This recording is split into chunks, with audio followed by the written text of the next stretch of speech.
YTN 뉴스 FM 슬기로운 라디오 생활. 안녕하세요. 아나운서 최영진입니다. 코로나19 신규 확진자가 451명 추가됐습니다. 이틀 연속 400명대인데요. 건대 헌팅포차에서 43명이 감염됐습니다. 술집 안에서는 마스크 착용도 미흡했고요. 5인 이상 사적 모임 금지를 위반한 사람도 있었다고 하는데요. 업주와 이용자에게 과태료 처분이 내려질 것이라고 합니다. 자, 지금 조심할 때죠. 방역수칙 잘 준수해 주시길 바랍니다. 이처럼 코로나19가 장기화하자 우울감을 호소하는 분들이 많아졌습니다. 한국언론진흥재단이 성인 1000명을 대상으로 코로나19 이후 국민의 일상 변화를 조사한 결과 응답자 78%가 걱정 또는 스트레스를 더 많이 느낀다고 답했습니다.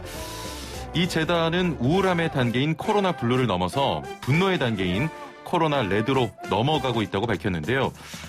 이런 우울감은요, 성인뿐만 아니라 보육기관이나 학교를 가지 못하는 아이들도 마찬가지라고 합니다. 자, 관련 내용 요즘 정말 핫한 분이죠. 오은영 소아청소년 정신과 박사와 이야기 나눠볼 텐데요. 코로나로 또는 아이들 키우면서 이건 어떻게 해야 하나요?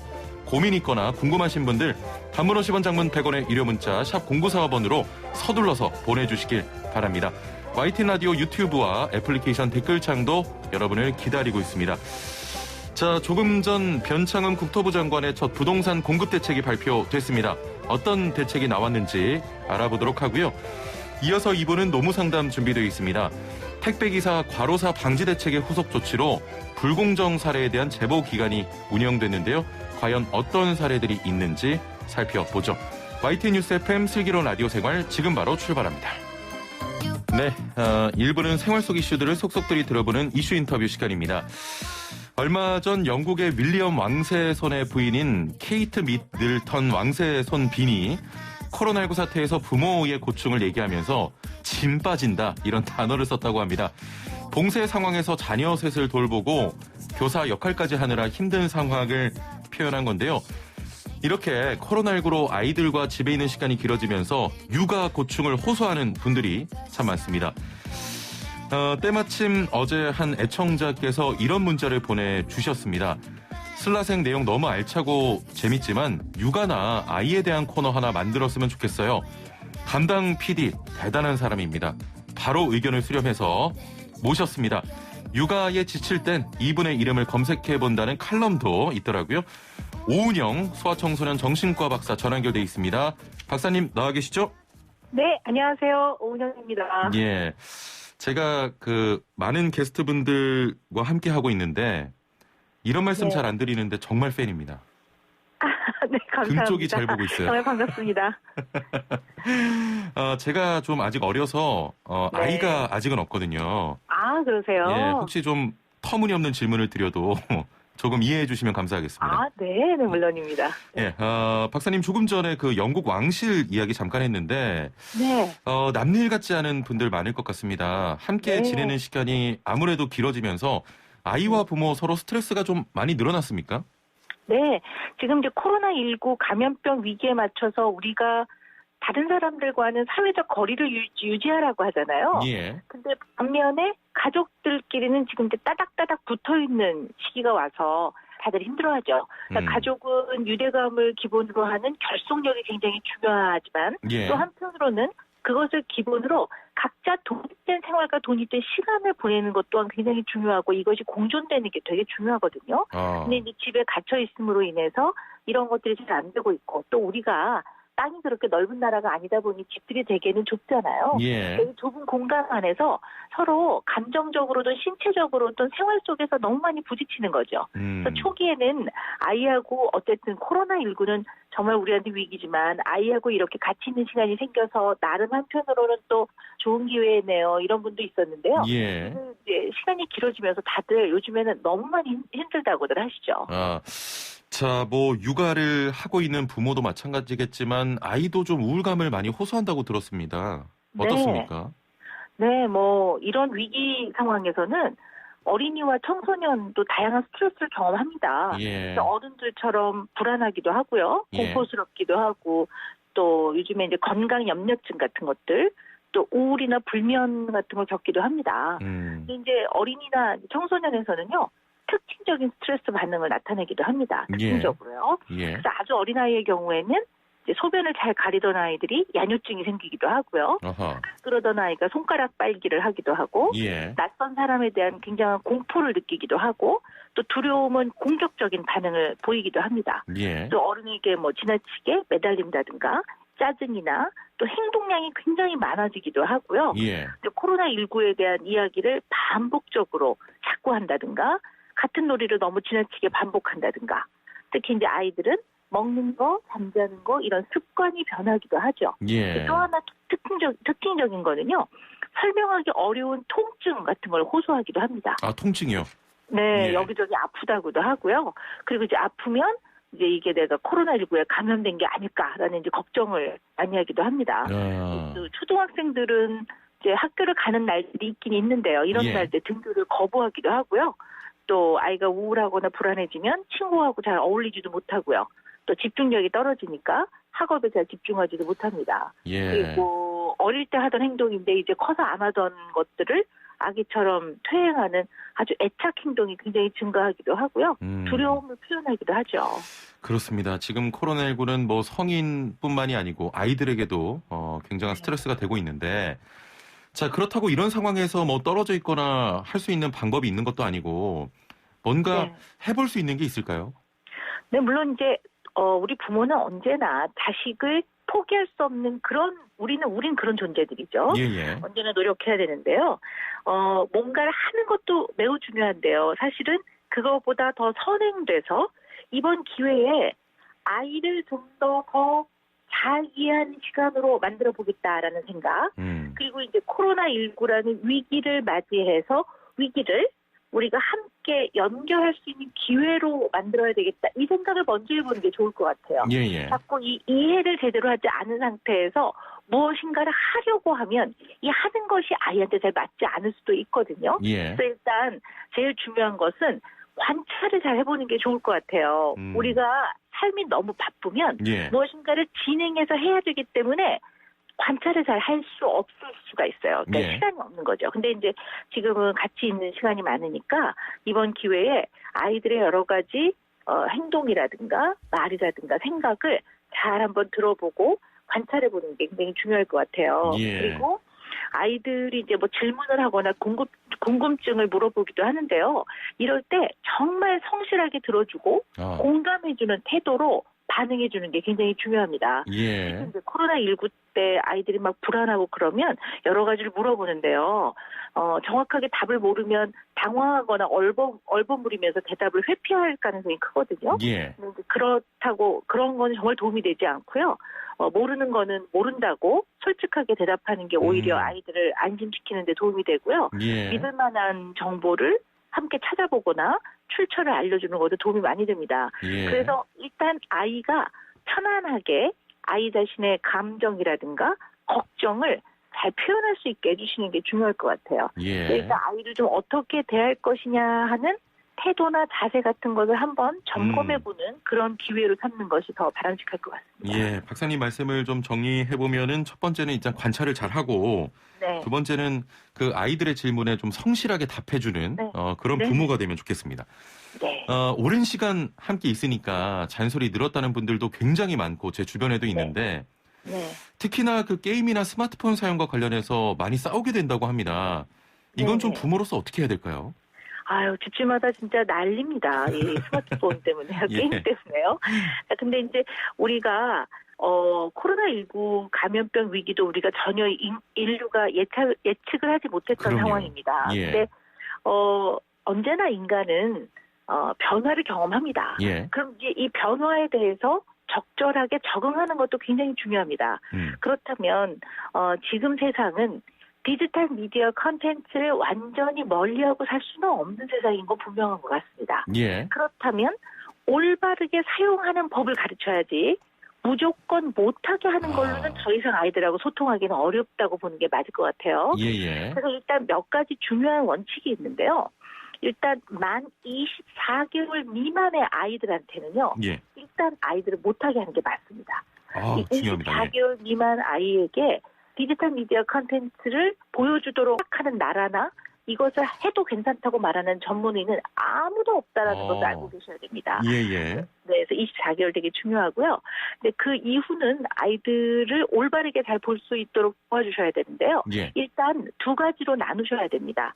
디지털 미디어 컨텐츠 중에서 좀 좋은 내용의 교육적 컨텐츠는 예. 이게 책과 비슷한 기능을 한다고 보셔야 될 것 같아요. 그러니까 이것을 가지고 아이들이 배움의 어떤 도구로 사용할 수 있게 도와주셔야 되는데요. 예. 우리가 예를 들어 책 그래도 아이들이 책을 볼 때 부모가 같이 봐주잖아요. 옆에 동화책도 같이 보고 그렇죠. 때로는 설명도 해주고 읽어주고 하는 것처럼. 예. 그리고 좋은 내용의 영화 같은 거나 만화 영화는 같이 보잖아요. 부모가 설명도 예. 해주고. 그렇게 생각하셔야 될 것 같아요. 그러니까 많은 우리가 보통 뭐 너튜브라든가 이런 것들 중에도 좋은 내용의 컨텐츠들이 있거든요. 그렇습니다. 그러면 부모가 그 컨텐츠가 어떤 것인지 미리 좀 확인도 해보고 아이가 어떤 거에 관심이 있는지 부모가 늘 잘 관찰하고 그리고 같이 설명하면서 보고 또 그렇지 않을 때는 미리 내용과 종류와 시간을 아이와 정하고 이렇게 하는 게 되게 중요합니다. 그리고 또 두 번째는 우리가 게임 이거는 완전 놀이거든요. 예. 저희 어릴 때는 공기놀이를 하고 놀았지만 요즘에 아이들은 게임을 하고 놉니다. 그렇습니다. 근데 이 공기놀이 재밌게 할 때 부모가 무조건 공깃돌을 뺏어가면 당연히 화나죠. 그것처럼 게임도 아이들 물론 연령 제한을 잘 적용을 해야 되겠지만 무조건 못하게 하는 걸로는 단절만 생기지 더 이상 아이와 의논을 할 수가 없습니다. 그래서 게임은 놀이라고 생각하시고 근데 놀이를 아침부터 오밤중까지 한밤중까지 놀이를 하루 종일 하지는 않거든요. 그렇죠. 우리가 나가서 고무줄 놀이를 하든지 놀이터에 나가 놀 때도 어느 정도 뭐 1시간만 놀다 들어올게요 뭐 이렇게 한다든가 아니면 아이가 나갈 때 좀 놀다가 저녁 먹기 전에 들어올게 이렇게 하고 나가고 저 어릴 때 그랬던 것 같거든요. 저도 그렇습니다. 그것처럼 놀이도 어느 정도의 부모와 의논을 통해서 시간을 정하는 게 매우 중요합니다. 그리고 그거는 꼭 지켜나가도록 하시는 게 맞고요. 그래서 디지털 미디어 컨텐츠를 교육적 내용의 책과 같은 역할을 하는 컨텐츠와 놀이의 역할을 하는 게임을 잘 구별해 줘야 되고 또 이 게임 같은 거는 하면 할수록 더 하고 싶지 이것이 충족감을 느끼지 못하니까 아이와 그런 이야기를 할 때 마음은 잘 수용해 주셔야 됩니다. 수용이라는 것이 다 들어주라는 게 아니라 수용적 자세를 의미합니다. 그러니까 아이가 게임을 더 하겠다고 때를 부리면 더 하고 싶지 그게 얼마나 재밌겠니 마음은 안다 이게 수용적 자세예요. 그렇다고 해라가 아니라는 거죠. 그렇게 하고 제한도 설정을 하고 아이와 이런 것들을 하루 이틀이 아니라 굉장히 오랜 기간 부모와 매일매일 노력을 해나가는 자세가 필요하다고 생각을 합니다. 예, 알겠습니다. 저희가 상담이 좀 들어와서요. 상담을 좀 풀어보도록 하겠습니다. 7182번님께서는 저는 이제 5학년, 2학년 두 자녀를 둔 맞벌이 부부입니다. 그런데 언제부터인가 둘째가 낮에는 식사를 잘 안 하다가 저녁에만 많이 먹네요. 낮에는 누나가 밥을 챙겨주는데 맛이 없어서 그런 건지 아니면 심리적으로 좀 문제가 있는 건지 저녁에 엄마가 차려준 밥을 두세 공기씩 먹습니다. 이것도 우울증과 스트레스와 좀 상관이 있을까요? 라는 질문입니다. 네, 부모들은 다 자식을 잘 키우려고 하니까 진심으로 사랑하다 보니 다 걱정이 되시죠. 그럼요. 네, 물론 이제 이런 상황에서는 아이에게 물어보시는 게 제일 중요할 것 같아요. 궁금해서 그러는데 혹시 이유가 있니? 이렇게 해서 맛이 없다고 하면 사실 다른 방법을 택하셔야 되겠죠. 그래서 엄마가 맛있게 만든 거를 데워 먹을 수 있게만 좀 해놓는다든가 해서 다른 방법을 찾으셔야 될 것 같고요. 또 아이가 만약에 엄마가 없는 시간 동안에 불안하고 아니면 스트레스를 받아서 뭔가 마음이 어렵다면 그동안에 식욕이 떨어져서 잘 안 먹다가 엄마가 퇴근하시면 마음이 편안해지면서 안정감을 느끼니까 그때 더 많이 먹게 되든가 아니면 폭식이라고 하는 것도 뭔가 허기를 채우는 밥 자체는 밥이지만 정서적인 허기를 채우려는 목적이 있는 경우들도 있거든요. 그러니까 이런 것들을 좀 알아보셔야 되는데요. 후자의 경우에는 저녁에 폭식을 하는 양상 이외에도 혹시 일상생활에서 다른 모습이 있는지를 보셔야 될 것 같아요. 아까 말씀드렸지만 아이가 뭐 짜증을 많이 낸다든가 퇴행 행동이나 애착 행동이 지나치게 증가한다든가 겁이 너무 많아졌다든가 말수가 줄었다든가 뭐 집중력이 갑자기 떨어졌다든가 이런 울음이 많아졌다든가 이런 것들이 혹시 있는지를 잘 보셔야 될 것 같아요. 여러 개가 좀 동반될 수도 있겠군요. 후자의 경우는. 네네. 알겠습니다. 9347번님은 자립심이 굉장히 좋은 아이였는데 갑자기 네. 엄마 껌딱지가 됐어요. 엄마 놀아줘, 네. 엄마 밥 먹여줘, 엄마 똥 닦아줘, 엄마. 혹시 이거 분리불안 아닌지 걱정됩니다라고 하셨네요. 네, 맞아요. 독립심이 있었던 아이가 그러니까 예전에 잘 하던 것들을 잘 안 하면서 예. 지나치게 부모한테 의존을 한다는 거는 뭔가 좀 나 좀 보호해 주세요라는 의미. 예. 두 번째는 나한테 관심을 좀 더 많이 주세요라는 두 가지 의미일 가능성이 있어요. 그래서 독립심이 줄어들었다기보다는 어떤 다른 마음의 좀 불편감에 대한 표현이라고 보시는 게 맞을 것 같거든요. 예. 근데 이제 이거 이제 혹시나인데요. 집에서 엄마하고 같이 지내다 보면 우리 부모들은 아이들한테 잘 되라고 하는 말을 꼭 잔소리처럼 해요. 그리고 꼭 화를 내요. 그렇죠. 그러니까 아이가 예. 안 그러던 엄마가 얼굴이 마주쳐지면 자꾸 좀 목소리 톤이 올라가고 잔소리를 많이 하게 되면 아이들의 영향을 받거든요. 예. 그럼 이제 그 부분에 마음의 불편감을 더 매달리고 더 하던 거를 안 하고 해달라고 한다든가 하는 걸로 표현할 수 있거든요. 예. 그래서 이제 이런 경우는 엄마가 하루 종일 아이랑 지내는 것들을 잘 한번 되돌아보시는 게 필요할 것 같아요. 예. 그리고 내가 좋은 의미로 애 잘 크라고 하는 거지만 이 아이한테는 혹시 불편하게 하는 게 있는지를 잘 보시고 예. 그런 것들을 좀 하나하나 조금씩 아이한테 맞게 잘 맞춰가면서 변화를 좀 가져보시면 어떨까라고 싶습니다. 예. 이렇게 박사님 말씀 들을 때는 좀 잘 될 것 같다가도 또 막상 아이 보면 잘 안 되는 게 또 부모 아니겠습니까? 그게 원래 육아입니다. 그리고 다 그렇게 하면서 또 인간이 성장합니다. 그렇습니다. 네. 자, 마지막 좀 상담이 될 것 같은데요. 9675번님. 선생님, 우리 아이들은 7살인데요. 언제부턴가 매일 몇 번씩 키와 몸무게를 재달라고 하고 네. 우유를 먹으면 키가 클까 이런 식으로 재차 물어보더라고요. 네. 저희 부부는 아이에게 성장에 대해서 아무런 이야기를 한 적이 없거든요. 네. 알고 보니 방학이 지나고 나서 친구들이 많이 커서 왔고 네. 상대적으로 좀 작아진 저희 아들을 몇 번 좀 놀렸나 봅니다. 네. 자존심 강하고 승부욕이 강한 아이가 상처를 받은 것 같은데 네. 대체 뭘 어떻게 말해줘야 하나 걱정입니다. 제가 한 이야기는 기린은 키가 크지 그런데 강아지는 키가 덜 커. 그럼 누가 1등이야? 둘 다 1등이야. 기린하고 강아지는 다르게 만들었을 뿐이야. 이렇게 이야기를 했습니다.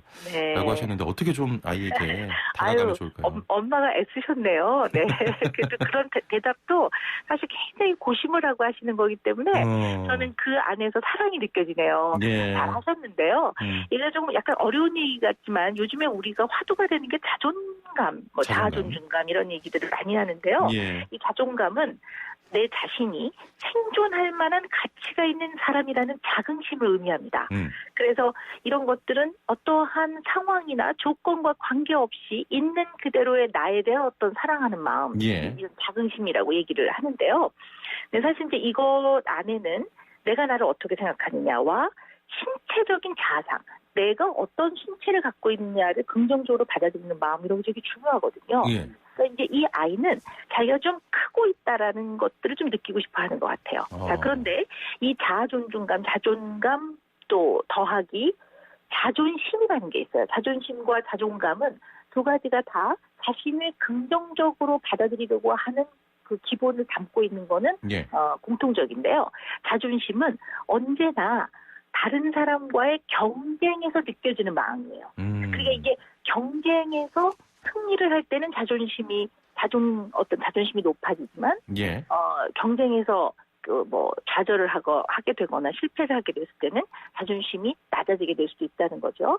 이 아이는 지금 그런 면에 그 영향을 받고 있는 것 같아요. 그래서 언제나 또래 아이들하고 비교나 경쟁에서 자기가 우위 내지는 이기지 못했을 때 느끼는 자존심이 낮아지는 예. 그런 마음인 것 같아서요.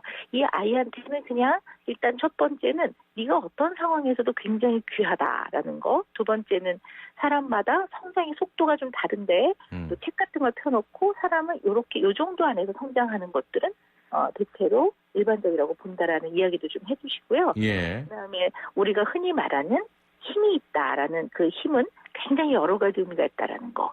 그리고 마지막으로 친구들이 좀 놀릴 때 요 현실에서 아이가 잘 대처하는 것도 말해주시는 게 좋아요. 예를 들어서 너는 키가 별로 안 컸네. 나는 키가 이만큼 컸다. 그러면 와 너는 빨리 자라는구나. 야 좋겠다 야. 근데 우리 집안은 좀 원래 조금 늦게 큰데 뭐 이런 식의 것들을 예. 아이한테 연습을 따옴표 안에 있는 말을 연습해 보내셔야 돼요. 아, 아이들 놀릴 때 대처 방법으로. 네네. 예. 그래서 아이가 여기서 성공적으로 경험해보는 그런 어떤 기회, 이게 굉장히 중요합니다. 예, 근데 예. 대체로 우리 부모들은 따옴표 안에 있는 말을 직접적으로 가르치기보다는 잘해봐, 너 왜 그래, 네가 말 좀 잘해보지, 이렇게 하고 말아요. 예, 예. 그러니까 그거보다는 이 아이가 말해야 되는 직접적인 말을 잘 연습시켜서 보내는 거. 연습을 좀 네. 시켜야 되는군요. 네네. 예. 네. 그래서 애가 좀 덜 당황하고 예. 거기서 좀 효능감을 얻을 수가 있죠. 알겠습니다. 좋은 답변 감사드리고요.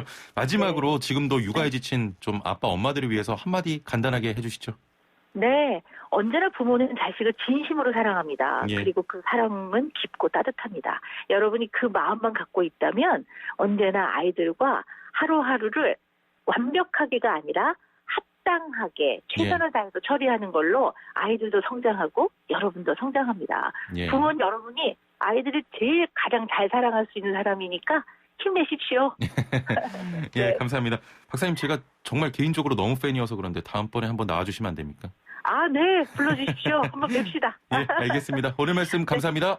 네, 감사합니다. 네, 지금까지 오은영 소아청소년 정신과 박사와 함께했습니다.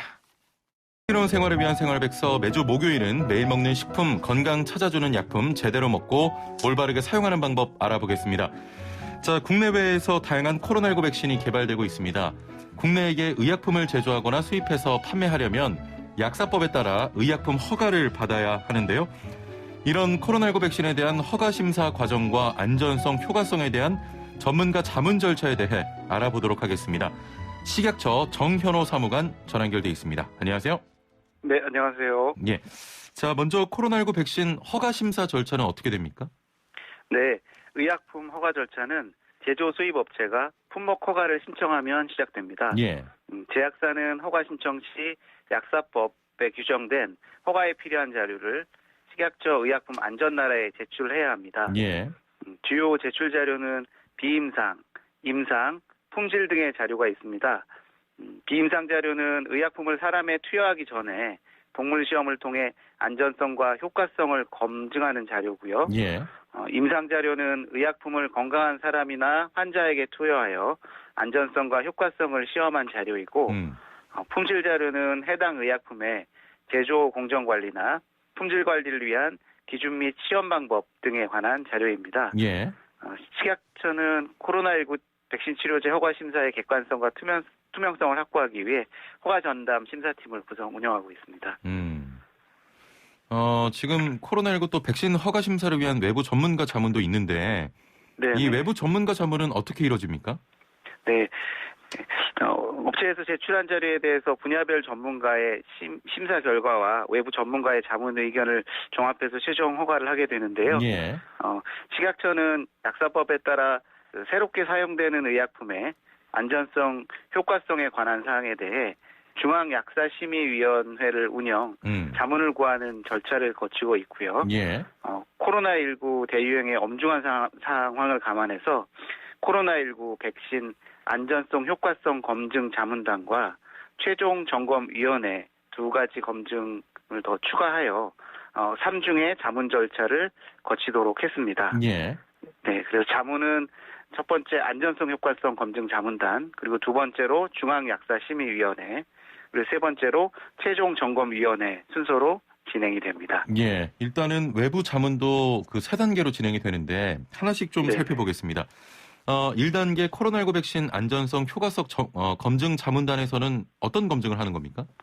네, 검증 자문단은 중앙약사심의위원회의 자문에 앞서서 다양한 전문가들로부터 임상, 비임상, 품질 등 분야에 대한 자문 의견을 식약처가 수렴하는 절차이고요. 예.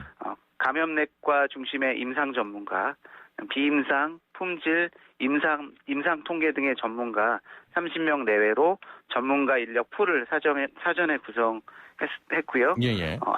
안건에 따라서 해당 분야 전문가들이 참석한 자문단 회의를 개최합니다. 예. 다음이 그 중앙약사심의위원회죠? 네네. 예. 자, 어떤 내용을 좀 검토합니까? 네, 중앙약사심의위원회는 약사법 제18조에 따른 식약처 자문기구고요. 예. 신청 품목의 안전성, 효과성, 허가 시 고려해야 할 사항 등을 자문합니다. 자문위원은 생물의약품 분과위원회의 상임위원과 관련 전문가 등 15명 내외로 구성이 되고요. 예. 검증 자문단에서 논의한 사항, 그리고 임상적 유효성 등에 대해서 자문을 합니다. 참고로 그 생물의약품 분과위원회는 백신 유전자 제조합 의약품 등 바이오 의약품의 안전성 유효성에 관한 심의를 위한 전문 분과위원회입니다. 아, 그렇군요. 자, 이제 그 세 번째 전문가 자문 단계인 최종 점검위원회에서는 어떤 검증을 하게 되는 겁니까? 네, 식약처는 최종 허가 결정에 앞서 내외부 전문가 10명 내외가 공동으로 참여하는 최종 점검위원회를 개최하고요. 검증 자문단과 중앙약사심의위원회 자문 결과를 토대로 최종 점검을 실시합니다. 이렇게 검증된 정보를 국민들도 좀 필요할 때 찾아볼 수 있는 거죠? 네네. 네, 식약처는 허가 심사 과정에 있어 다양한 전문가 의견을 수렴해서 철저하게 허가 심사가 이루어질 수 있도록 노력하고 있고요.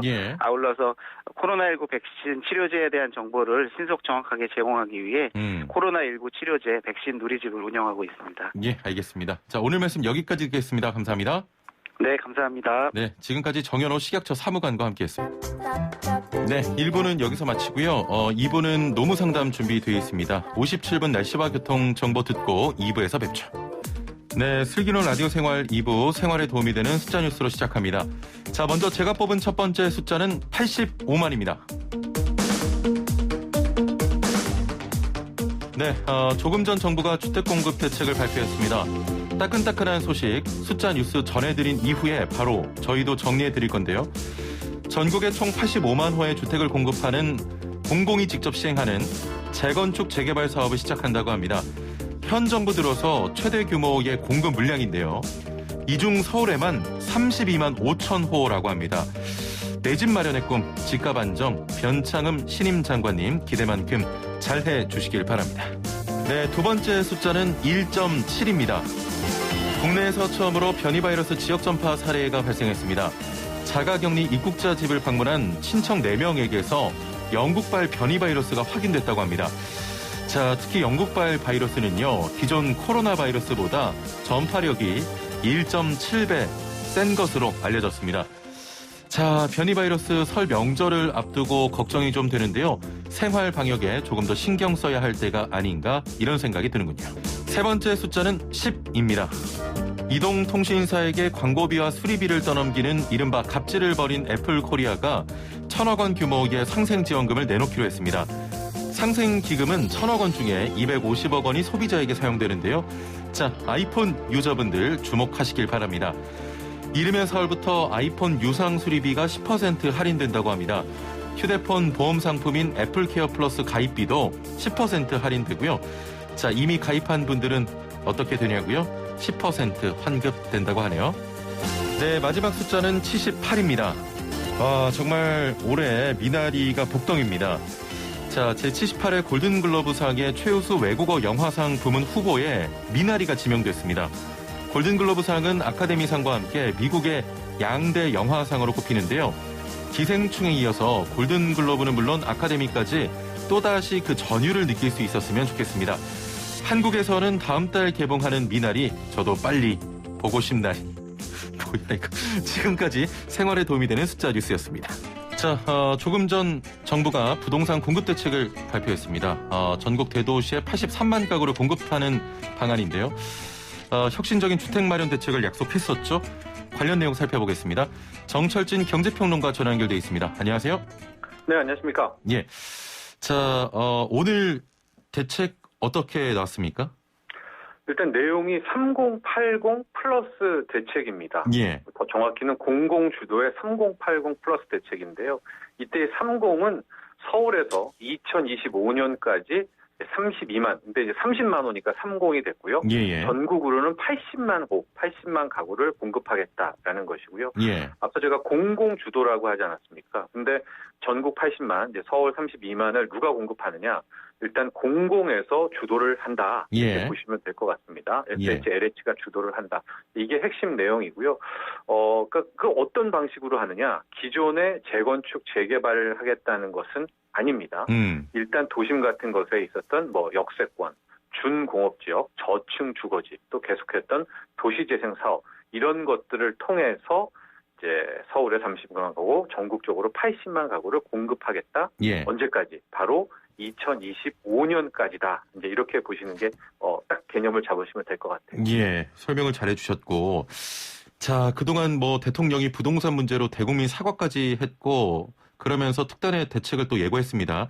자 네. 그런데도 불구하고 아파트는 물론 뭐 빌라까지 좀 집값이 오르던 상황이었는데 이런 공급 그 대책 집값을 좀 잡을 수 있을까요? 지금 공급량이 어마어마한 것이요. 예. 이게 실은 이제 변창흠 장관도 앞서서 얘기했지만은 지금 현재 3기 신도시를 추진하고 있지 않습니까? 예. 그거와는 별개라고 이야기를 한 거거든요. 그러니까 3기 신도시가 약한 뭐 이것저것 다 합쳐가지고 그때 나온 것이 127만 호, 127만 가구였는데 오늘 또 전국적으로 따져보면 이게 3080 중에 80만 가구 아닙니까? 그렇습니다. 200만 호니까 이건 아마 정부 차원에서 이게 완성된다면요, 공급이 된다면 예. 가장 뭐 역대급 공급량이다 이렇게 볼 수가 있겠고요. 기간도 지금 굉장히 빠릅니다. 예. 3기 신도시도 빠르면 2024년 입주를 한다라고 했는데 오늘 계획은 2025년 또 공급 입주 목표 아니겠습니까? 그렇습니다. 그러면 이제 어떻게 하냐? 패스트 트랙이라는 방식을 통해서 예. 그래서 공공 주도라고 이야기를 했는데 정말 이 계획대로 착착 진행이 돼서 2024년부터 3기 신도시 들어가고 2025년까지 하게 된다면 엄청난 공급량이겠죠. 하고 예. 우리가 과거 사례에서 뭐 1기 신도시 때도 봤지만은 이 정도의 공급이 쏟아진다면 우리 1991년 그러니까 예. 분당 일산 나왔을 때 대급락을 했었거든요. 부동산 시장이. 예. 아마 가격 안정에도 이 시행대로만 된다면 도움이 될 수 있지 않을까 이렇게 보고 있습니다. 예. 자, 일단은 그 3기 신도시 같은 경우는 127만 호고 이번에 80만 호가 공급이 그렇죠. 되면 네. 200만 호에 육박하기 때문에 네. 집값은 조금 안정화될 것이다 이런 말씀이었고 네. 지금까지는 좀 규제 위주였어요. 대책들이. 네. 네. 이번에는 좀 공급에 맞춰졌는데 규제에서 공급으로 선회한 이유를 뭐라고 생각하십니까? 그러니까 그동안에 정부는 정권 초기부터 공급량은 충분하다고 했었는데요. 예. 이제 그것은 아마도 이제 자가 보급률이라는 이런 차원에서의 공급을 생각했는데 최근에 나온 개념은 뭐냐면 유동성 대 공급을 봐야 된다라는 얘기인 거죠. 예. 이게 무슨 얘기냐면 우리가 그동안의 개념은 뭐 사람이 뭐 있으면 가구 수 대 집이 충분해 안 충분해 이런 개념이었는데 예. 지금 워낙 사상 초저금리가 뭐 거의 9년 이상 진행이 되고 지금 유동성이 천문학적으로 풀려나가고 있거든요. 예. 그러니까 돈의 힘을 간과했던 거예요. 그러니까 돈의 힘과 비교해봤을 때, 돈의 예. 양과 비교해봤을 때는 공급량이 충분치 않다라고 이제 판단을 했고 드디어 마지막으로 공급 확대 정책으로 돌아섰다 이렇게 볼 수 있겠습니다. 예. 2025년까지 200만 호 공급이 가능할까 좀 싶기도 한데 네. 좀 토지 확보가 핵심이 될 것 같고 맞아요. 25년까지 좀 가능하겠습니까? 그렇죠. 속도전도 굉장히 중요하고요. 이렇게 예. 말한 것처럼 이게 기존의 아파트를 재건축한다거나 뭐 예. 재개발한다는 것이 아니거든요. 역세권 근처를 이제 공공 주도로 해서 모아서 또 이제 소위 말하는 주택을 공급하게 되고요. 예. 중공업 지역 같은 경우에도 뭐 공장 상가들 막 무너지고 있는 것들도 한다라는 것이고 또 저층 주거지 이것들을 이제 공공이 나가니까 좀 더 속도전을 펼칠 수 있지 않느냐 이제 이런 생각에서 2025년으로 잡은 것 같은데 예. 이제 실행 과정은 굉장히 좀 중요할 것 같아요. 왜냐하면 개발하는 과정에서 그곳에 땅 가진 분도 있겠죠. 또 들어와서 이미 살고 있는 세입자분도 있겠죠. 또 예. 영세 공장주들도 있겠죠. 이제 이들을 다 모아놓고 이들 모두가 만족하는 식으로 이제 택지 개발하고 세우고 막 이래야 되는 과정 아니겠습니까? 그렇습니다. 그러니까 이제 앞으로의 숙제는 남아있다고 볼 수 있겠습니다. 예. 마지막으로 한 가지만 더 여쭤보겠습니다. 이게 물량도 사실 중요하지만 단순히 좀 양적인 것만으로는 집값 안정을 좀 기대하기 어려운 부분도 있지 않겠습니까?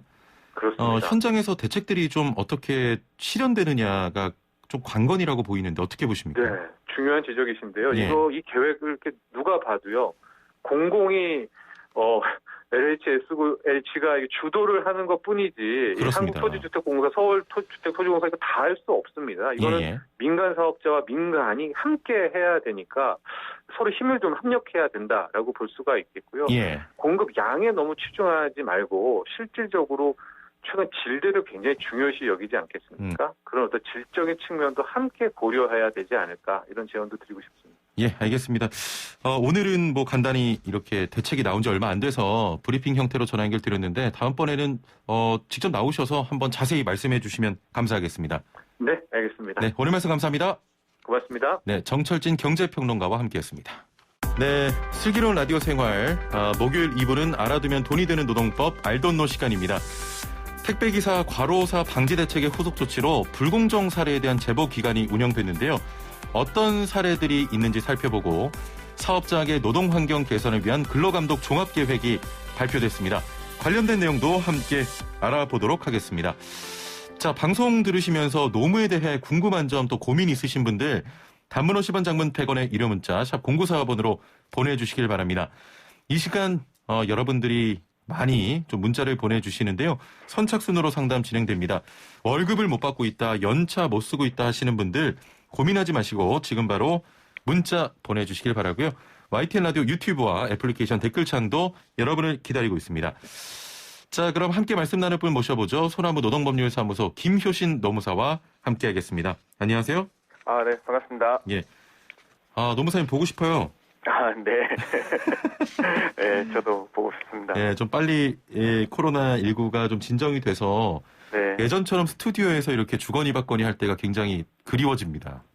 예, 사실 전화로 하는 게 좀 더 긴장되고 좀 그러네요. 전화가 긴장됩니까? 예, 그래. 저는 좀 이상해요. 그 익숙한 환경에서 이제 또다시 새로운 환경에서 하려니까. 그래요? 예, 그렇습니다. 약간 좀 TV판가 봐요. 이렇게 화면 잡히는 쪽을 선호하시는 것 같습니다. 네. 자, 설 연휴를 앞두고 택배 물량이 급격히 늘면서 관련 업계 종사자들 애쓰고 계신데요. 네.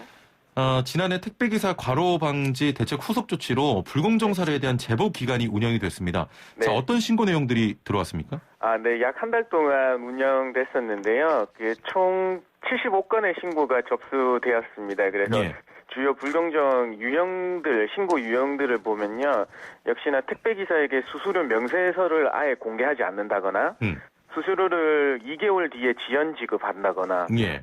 심지어 시설 개선비나 분류 비용을 택배 기사에게 전가한다거나, 택배 분실 훼손이나 고객 불만 등에 대한 그 기사한테 일방적인 전가하는 거, 그다음에 예. 영업종 요구에 대한 불응할 때 일방적 계약 해지 등이 있었다고 합니다.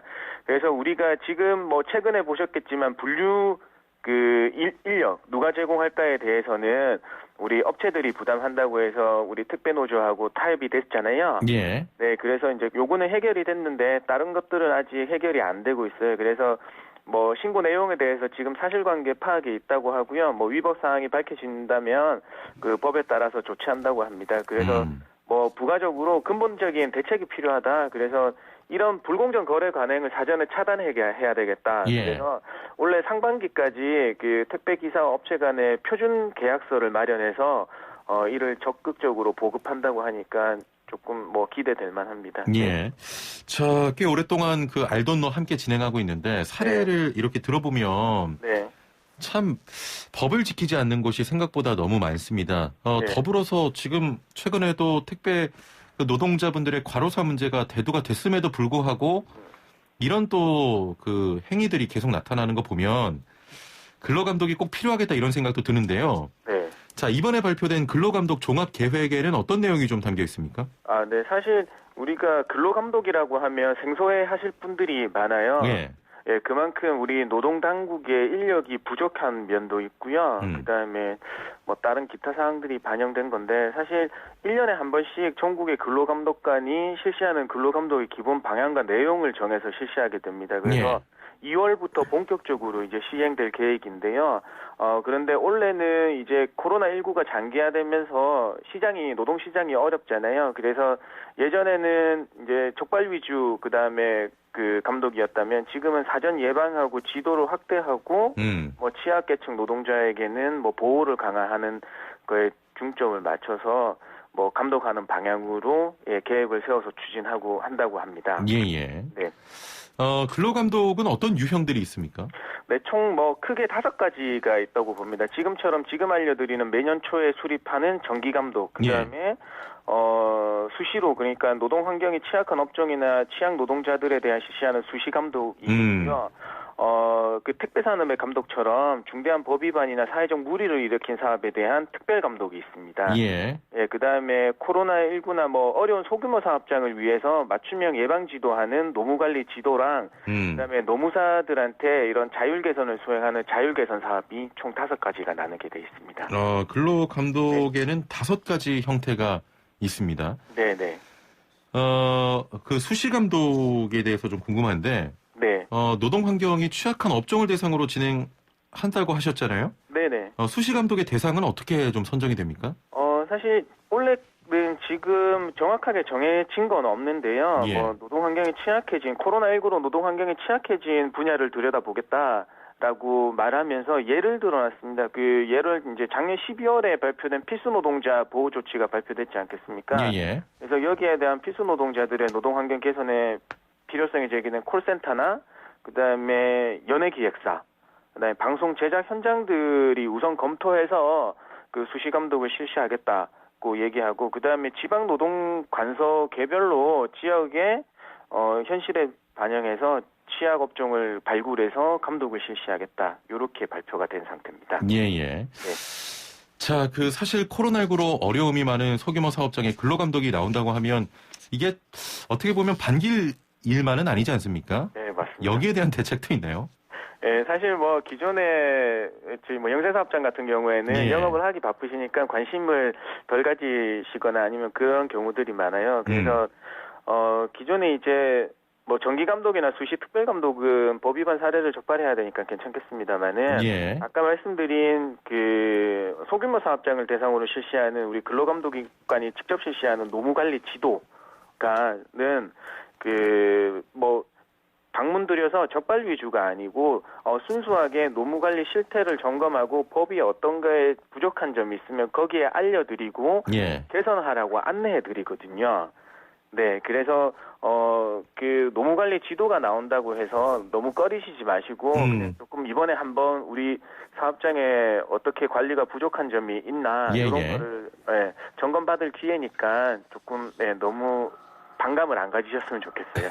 네. 알겠습니다. 네. 자, 상담이 좀 들어왔는데요. 네. 둘번님. 저는 1일 12시간 주 6일 근무 중입니다. 실수령액은 250만 원인데요. 최저급여액 위반은 아닌지요? 2주 전에 또 문의했던 내용입니다. 아, 네. 이분 같은 경우는 사실 저번에 말씀을 드려야 되는데, 예. 중요한 걸 빠뜨리셨어요, 질문에서. 지금 일하시고 계신 사업장이, 총 근로자 수가 4인 이하 사업장인지 아니면 5인 이상 사업장인지에 따라서 달려있어요. 예. 왜냐하면 5인 이상이 되면 주 6일 근무할 때 연장 근무에 대한 가산수당이 산정이 돼야 되거든요. 네, 그 다음에 요 부분이 있고요. 그 다음에 두 번째로는 1일 12시간을 근무하신다고 했는데 이게 그러니까 출근해서 퇴근까지의 체류 시간을 말씀을 하시는 건지 아니면 우리가 휴게 시간, 점심시간도 1시간 있을 거고요. 아니면 저녁 시간도 뭐 30분이 있다거나 이런 휴게 시간이 있을 텐데 그게 아닌 실근로 시간을 말씀을 하시는 건지가 필요해요. 일단은 별도의 휴게 시간은 없고 점심 저녁 30분 정도 식사 시간이다라고 하셨는데. 그러면 1시간이잖아요. 예. 네, 그렇게 되면 결국에는 이 부분은 또 실수령액 기준이라고 했으니까 실수령액으로 250만 원을 받으신다고 했잖아요. 예. 그러면 실수령액 기준으로 최저임금을 판단하는 게 아니라 우리 법에서는 무조건 세전급여로 판단하게 되어 있습니다. 예. 그러면은 여기 실수령액에서 세전급여는 약 한 20%를 업해서 생각을 해 주셔야 되는 거거든요. 네, 그렇다면 1일 11시간이고 주 6일 일하신다고 하더라도 실수령액 기준으로 받으시는 거니까 세전으로 환산하면 4인일 경우에는 절대 그 최저임금 위반이 일어날 일은 없고요. 네, 5인 이상일 경우에는 거의 맞거나 아니면 그럴 것 같아요. 네, 그렇습니다. 예. 5인 이상이면은 어떻게 된다고요? 5인 이상이면 요게 그 세전급여에 따라서 세전급여가 얼마로 업의 경우에 따라서 최저임금 위반 여부가 판단되겠는데요. 예. 그 정상적으로 250만 원에 그 지금 뭐 그대로 기존대로 계산을 한다고 하면 최저임금 급여에 위반될 리는 없을 것 같아요. 아, 예, 지금 5인 네. 이상이라고 하셨는데 네. 최저임금 급여 위반은 아닌 것으로 좀 네. 보인다는 말씀이죠? 네, 네. 예, 알겠습니다. 2047번님, 모든 직장인은 맡은 바 업무에 성실히 의무를 이행해야 하는데 바로 위 상사가 자기 일을 떠넘기고 가령 자기가 해야 될 일은 놓치거나 회피, 뒤치다거리나 시키는 책임 전가를 시키는 일이 많이 보입니다. 징계할 수 있는 충분한 사유가 되는지요? 라고 하셨거든요. 책임 전가 사실 회사에서는 이제 업무 분장이 가장 중요한데요. 예. 이분이 말씀하시는 그 상사가 자기가 본연의 일까지 그러니까 본인의 직위에 부여된 업무까지 전가하신다는 일이 있다고 하면 그거 역시 일종의 지금 질문하신 분한테 다 떠넘긴다고 하는 거는 뭐 어떻게 보면 업무상 적정 범위를 넘어서 하는 거니까 직장 내 괴롭힘에 해당될 수가 있는 부분인 거잖아요. 예. 예, 그래서 요거는 뭐 징계보다는 우선은 그 사건에 대한 조사, 직장 내 괴롭힘에 자기가 그 정신적 고통이 너무 크다고 하시면 예. 그 부분을 생각해서 회사에다가 얘기를 해서 어떤 조사가 이루어져서 적절한 조치를 받으시는 게 좋겠어요. 예, 알겠습니다. 네. 자, 노무 상담 계속 이어가겠습니다. 단문 50원, 장문 100원의 유료 문자 샵 0945번으로 보내주시거나 YTN 라디오, 유튜브 보이는 라디오 그리고 애플리케이션 댓글창도 열려 있습니다. 자, 월급을 받지 못하고 있다, 뭐 연차 못 쓰고 있다, 괴롭힘 당하고 있다, 뭐든 좋습니다. 여러분 고민들 해결해 드리겠습니다. 8140번님, 저는 프리랜서 신분인데 계약서를 썼어요. 1년 계약인데 계약 기간이 다 차기 전에 일을 그만둬야 한다면 계약 위반이 되는 건가요? 사유는 건강상의 이유입니다. 라고 하셨네요. 어쨌든 간에 이 프리랜서 계약이라고 하시면 4인 간의 계약이 먼저 우선되는 거잖아요. 예. 거기에서 특별한 사정이 없으면 개인 이 건강상의 이유로는 그 사직을 할 수 있는 자유가 있으니까 예, 크게 해당 사항은 없겠습니다. 그 잘 얘기하셔가지고 예. 그만두시게 되는 날짜 그러니까 급하게 바로 뭐 오늘 말씀하셔서 내일 그만두시는 게 아니라 예. 그 부분을 좀 조율을 하셔서 잘 하셨으면 좋겠습니다. 예. 네. 2961번님인데요. 버스 운행 시에 가스 충전하는 시간은 휴게 시간인지요? 아니면 근로 시간인지요? 라고 문의하셨습니다. 예, 사실 이 부분은 뭐 굉장히 근로시간에 대한 거는 사실관계를 파악한 다음에 말씀드려야 돼서 뭐 예. 말씀드리기 어렵습니다만은, 그 버스 충전 시간에 있어서 본인이 그 어떤 사용자의 지휘 명령에 따라서 대기하는 시간이 아니라고 판단하시면 우리가 휴게 시간으로 봐야 되지 않을까 싶습니다. 예, 휴게 시간으로 좀 봐야 된다. 네, 왜냐하면 예. 버스 충전소 같은 경우에는 우리가 일반적인 충전소처럼 그 막 뒤에 사람이 올 경우를 대비해서 뭐 대기하고 있어야 되거나 그런 거보다는 만약에 충전을 시켜놓고 뭐 화장실을 갔다 온 거나 다른 일을 조금 더 볼 수 있다고 한다면은 예. 네, 그 부분을 근로시간이라고 보기에는 조금 어렵지 않을까 하는 개인적인 생각이 일단은 조금 이런 상황들도 네, 파악을 해야 되는군요. 네, 왜냐하면 근로시간으로 판단하려면 결국에는 사용자의 지휘 명령 아래에 있는 시간인가가 제일 중요하거든요. 예. 네, 그렇기 때문에 충전하는 시간을 근로시간으로 볼 수 있으려면 이제 그런 게 파악이 돼야 되는 거니까요. 예, 알겠습니다. 네. 3529번님, 요즘 사정이 좋지 않아서 투잡을 하려고 하는데 먼저 다니고 있는 회사에게 알려야 하나요? 눈치가 좀 보일 것 같아요. 라고 하셨네요. 네. 결국에는 우리가 뭐 직업 선택의 자유도 있고 있는데요. 회사를 다니신다고 하니까 그 회사의 취업 규칙에서 아마 승인 없이는 겸업을 제한하고 있을 거예요. 그래서 그런 그 취업 규칙 위반이나 사규 위반으로 나중에 그 얘기를 하시면 그 만약에 회사가 알게 되면 제재를 가할 거라고 생각이 되거든요. 그리고 회사가 어떻게 아는 경위가 어떻게 되는가 하면 거기 다른 사업장에서 취업하시더라도 4대 보험에 가입하게 되는데 참 물론 고용보험은 아닙니다만은 건강보험이나 국민연금이 이중 가입이 되니까 가입하게 되는데 국민연금에서는 친절하게 이 국민연금료에 조정이 일어나면 그 회사한테 그 알려주거든요. 이 부분에 대한 그 기준 소득 월액이 변경됐으니까 이걸 반영해서 근로자 부담금을 떼라고 알려주기 때문에 회사가 알게 되는 계기가 생긴단 말이에요. 그래서 그 되도록이면 회사한테 먼저 사전에 얘기해서 그렇습니다. 업무하고 관련이 없는 일이니까 예. 조금 승인을 받으시는 게 좋을 것 같아요. 예, 혹시 좀 걱정이 되신다면 미리 사전에 말씀을 좀 해보시는 게 좋겠습니다. 네네. 9413번님, 5인 이상 사업장입니다. 근로기준법을 안 지킵니다. 어떻게 해야 될까요? 라고 하셨네요. 결국에는 우리가 어떤 신고 제도를 통해서 권리를 그 구제받으시는 수밖에 없어요. 왜냐하면 예. 그 소규모 사업장 같은 경우에는 뭐 노동조합을 조직하기도 어려우실 테고요. 그 다음에 혼자서 먼저 그거에 대해서 회사에 불만을 제기한다고 하더라도 묵살되기가 뭐 뻔할 거거든요. 예. 그래서 여러 마음 맞는 사람을 모집하셔서 노동부에 신고한다거나 조금 적극적인 그 행동이 좀 필요한 게 사실입니다. 그 방식은 노동부에 좀 신고를 하면 되는 건가요? 그렇죠. 왜냐하면 기존에 뭐 노동조합을 조직해서 얘기를 한다고 하더라도 잘 안 되니까 결국에는 우리의 그 다른 관의 힘을 조금 빌릴 수밖에 없거든요. 예. 네. 알겠습니다. 자, 노무사님 오늘 말씀 여기까지 듣겠습니다. 감사합니다. 네네, 고맙습니다. 네, 지금까지 소나무 노동법률사무소 김효신 노무사와 함께했습니다. 네, 밤새 중부지방을 중심으로 많은 눈 내렸죠. 때문에 도로나 주택가 골목 등에 빙판길 생겼는데요. 보행자 또 교통안전에 주의하시길 바랍니다. 지금 PD가 오늘은 또 저에게 노래 선택권을 줬습니다. 첫 번째, 존 알렌 고잉 홈. 우리에게 퇴근하고 좀 돌아갈 내 집을 달라 이런 의미 같고요. 현아의 아이스크림이란 노래인데 이거를 또 아이스크림, 아이가 운다. 예, 이런 또 의미로 선곡을 했는데요. 부끄럽다. 네, 현아의 아이스크림.